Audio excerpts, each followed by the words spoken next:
Welcome to Context Window, your weekly look at the bleeding edge of AI coding tools. Let's see what's new. For 2 years, the industry has promised a 10x developer thanks to AI coding tools. But a new landmark study suggests that despite a 65% surge in AI tool adoption, median developer output has barely budged, increasing by a mere 8%. That 8% figure is a cold shower for an industry that has been selling and buying a much more ambitious narrative. The expectation gap between vendor hype and empirical reality has never been wider. This isn't just about disappointment, it's about fundamentally misunderstanding where the bottlenecks in software development truly lie. Precisely. And it's forcing a radical pivot among the leading AI toolmakers, away from just assisting individual coders and towards something much more systemic. Before diving into that study, the AI tooling space itself has been incredibly active. What's been happening on the product front in the last few weeks? A lot of significant movement, particularly around agents and orchestration. Take Cursor 3, internally codenamed Glass, which just launched. It's their biggest interface overhaul since 2023. And what's the headline feature here? Is it a new autocomplete model? Not primarily. Cursor 3 introduces a dedicated agents window. This isn't about faster typing. It allows developers to run multiple AI agents in parallel across different environments, local machines, cloud sandboxes, even remote SSH. It's all managed from a single pane. So less about the developer writing the code and more about orchestrating AI to do the work in the background. Exactly. As Cursor's co-founders, Michael Truell and Suel Asif, describe it, this is Era 3 of software development, fleets of agents shipping improvements autonomously. The insight here is that human typing speed is no longer the bottleneck. It's waiting for AI to think or execute complex tasks. By parallelizing agents, Cursor is transforming from a single-player text editor into an operating system for digital workers. That's a significant shift in focus. What other developments are there? Anthropic's Claude Code has also been busy. Indeed, Anthropic spent Q1 transforming Claude Code from a local terminal assistant into more of a deployable, headless infrastructure component. The two key updates are remote control and computer use. Remote control sounds like it allows developers to interact with Claude Code remotely? Correct. It allows connection to an active local Claude Code session from outside the terminal, even from a mobile device. And computer use lets Claude interact directly with graphical user interfaces, clicking buttons, filling forms, reading screens. So Claude Code isn't just a coding companion anymore, it's becoming an autonomous worker that can navigate environments on its own. That's the implication. Before this, Claude Code was tethered to a single developer's open terminal. Now, a developer can kick off a complex CI/CD debugging task, close their laptop, and monitor Claude's progress via their phone as it securely navigates staging environments using computer use. Anthropic is bypassing the IDE wars entirely, focusing on dominating the terminal and background infrastructure, essentially building an agentic command and control framework that operates behind the scenes. An interesting play, given the focus on IDEs from other players. Speaking of which, the acquisition of Windsurf by Cognition AI late last year generated a lot of buzz.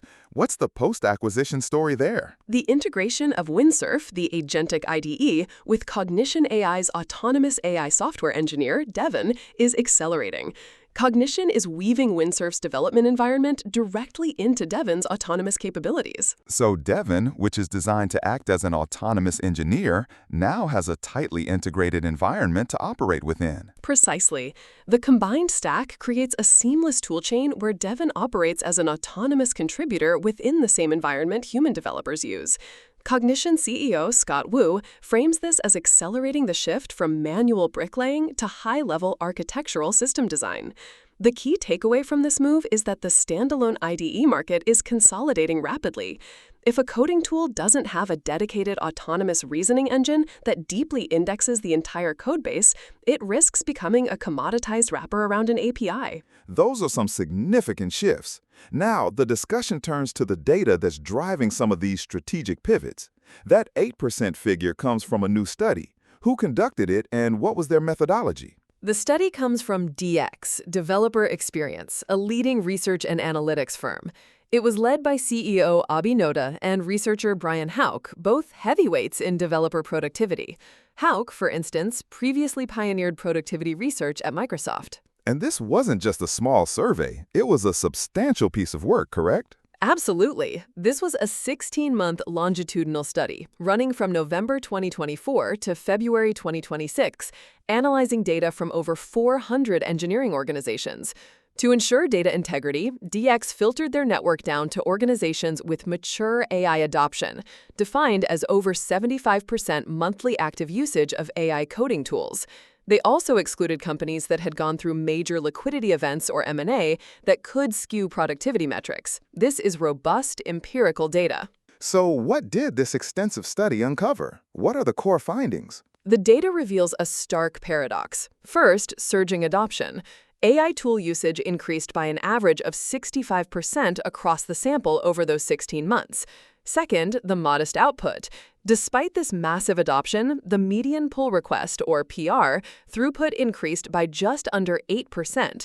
The mean increase was slightly higher, around 11%. So 65% more AI use, but less than 10% more output? That's the expectation gap that was mentioned. It is. The vast majority of mature engineering organizations are landing in a productivity gain range of 5% to 15%. This creates immense narrative tension. For the past 2 years, the tech industry's hype machine has promised 10x developers, a 1,000% increase in productivity.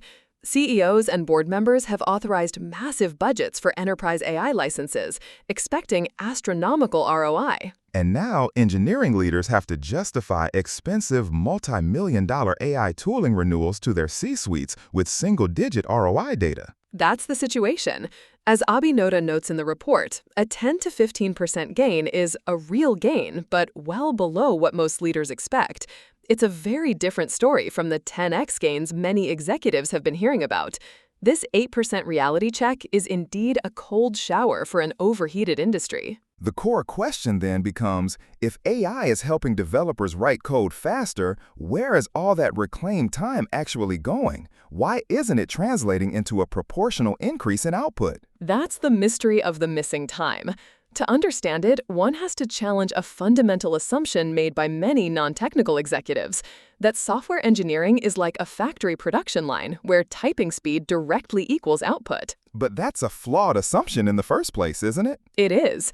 The DX report poses a critical hypothesis based on industry baselines. Developers typically spend only a limited portion of their time actually writing code.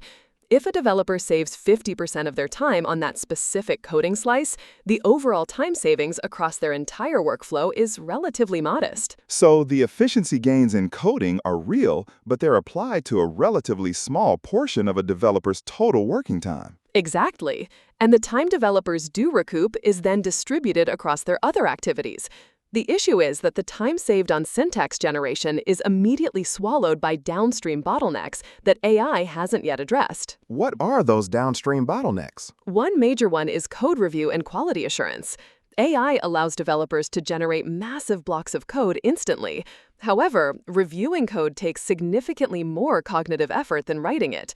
A developer now must meticulously read, QA, and verify AI-generated logic to ensure it aligns with the broader system architecture and doesn't introduce subtle bugs. And what about AI hallucinations or errors? That's another critical point. When AI writes code that looks plausible but contains subtle logical errors or security vulnerabilities, debugging it can take longer than if the developer had written it from scratch. It essentially shifts the burden. Finally, architectural alignment is crucial. Software development is fundamentally a communication and alignment problem. Faster typing does not solve ambiguous product requirements, complex dependency management, or cross-team coordination. So AI helps with one part of the pipeline, but the saved time just moves to another part, which might now be even more stressed. The report introduces a concept related to this called cognitive debt. Yes, cognitive debt is a term Noda and colleagues recently coined. It occurs when developers use AI to generate code they don't deeply understand.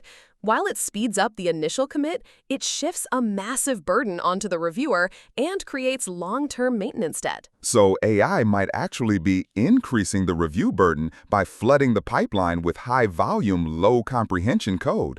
The bottleneck hasn't been eliminated. It's simply been moved. That's the concern. It appears the industry has optimized one part of the system only to expose new, perhaps more complex bottlenecks elsewhere. This brings the discussion to a crucial point about how productivity is even measured in this new AI-augmented world. Is pull request throughput still a valid metric? That's an excellent question that the study implicitly raises. PR throughput, the count of pull requests merged over a specific period, has long been a standard, easily quantifiable metric for engineering velocity. However, the introduction of AI fundamentally alters the nature of a pull request. Is the implication that a PR generated with significant AI assistance isn't necessarily the same as a purely human-written PR? Exactly. Brian Helk's broader work on developer productivity highlights this. PR throughput is strictly an activity metric. It measures volume, not necessarily value or quality. And this sounds like a classic case of Goodhart's law. When a measure becomes a target, it ceases to be a good measure. It is indeed. If C-suite executives demand higher PR throughput to justify their AI spend, developers will naturally game the system. They might use AI to generate more, smaller, less meaningful PRs. Conversely, if developers are using AI to tackle vastly more complex architectural problems, they might submit fewer PRs, but those PRs could be monolithic and highly impactful. So an 8% increase in PR throughput might not mean AI is failing. It might mean the measuring stick is broken. That's the critical debate. Some recent academic literature warns against relying on single-dimensional metrics. Other studies suggest that time-based metrics might offer a more precise view of efficiency than raw output counts. If AI tools encourage developers to write larger, more complex PRs that take longer to review, the quality and complexity of the throughput matter far more than the raw volume. This brings the discussion full circle to the strategic pivots that were discussed at the top of the episode. It seems the toolmakers themselves are keenly aware of this 8% ceiling. They are. The most insightful takeaway from this week's news and the DX study is that the AI tooling industry is undergoing a massive pivot in early 2026 because they've hit this ceiling. For the last 2 years, companies focused on making the individual developer type faster, optimizing the portion of the job that involves writing code. They've now reached the point of diminishing returns there. To unlock the truly promised gains, they have to optimize the other aspects of the job. Precisely. They must solve the systemic bottlenecks: code review, testing, environment management, and deployment. This connects directly to what has been observed. Like Cursor's agents window? Yes, Cursor built the agents window because developers need parallel agents to handle the tedious QA and refactoring tasks that eat up their time, rather than just relying on autocomplete to write boilerplate. And Anthropic's Claude code remote control and computer use? That's their play. The next frontier of productivity isn't just writing code in an IDE, it's deploying headless background agents that can autonomously navigate staging environments, run end-to-end tests, and even assist in reviewing PRs without constant human intervention. And Cognition acquiring Windsurf and integrating Devin? That integration allows an autonomous AI engineer like Devin to understand the deep, systemic context of the codebase, shifting the developer's role from a low-level coder to a high-level architect. It's about systemic intelligence. So AI is a powerful utility, but it's not a silver bullet for bad management or broken engineering processes. That is the sobering conclusion. AI cannot fix broken engineering cultures, convoluted deployment pipelines, or poor product requirements. Organizations that view AI merely as a typing accelerator will likely remain trapped at that 8% ceiling. True ROI will only be found by leaders who view AI as a catalyst to re-architect their entire systemic lifecycle of software delivery. To summarize the key insights from this discussion, the 8% reality is stark. A massive 16-month study shows that a 65% increase in AI tool adoption only yielded an 8% median increase in pull request throughput. This highlights that the 10x developer is proving to be a myth. The empirical data suggests something closer to a 10% developer, at least for now. Secondly, the bottleneck has shifted. Developers spend only a limited portion of their time coding. The time saved by AI autocomplete is largely being reabsorbed by downstream bottlenecks like code reviews, debugging hallucinations, and what's being called cognitive debt. And this leads to the third insight: the metrics matter. Measuring AI productivity purely through PR throughput is risky, as it can fall victim to Goodhart's law. Organizations must look at holistic frameworks to find true ROI, moving beyond simple activity counts. Finally, the industry is responding.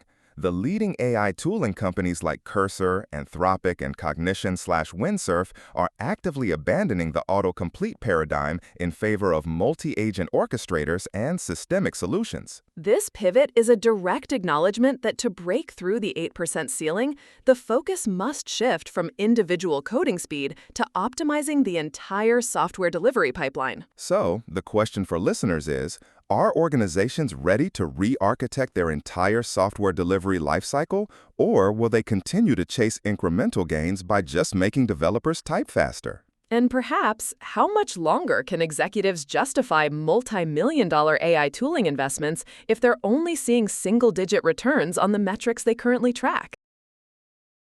That's all for this episode of Context Window.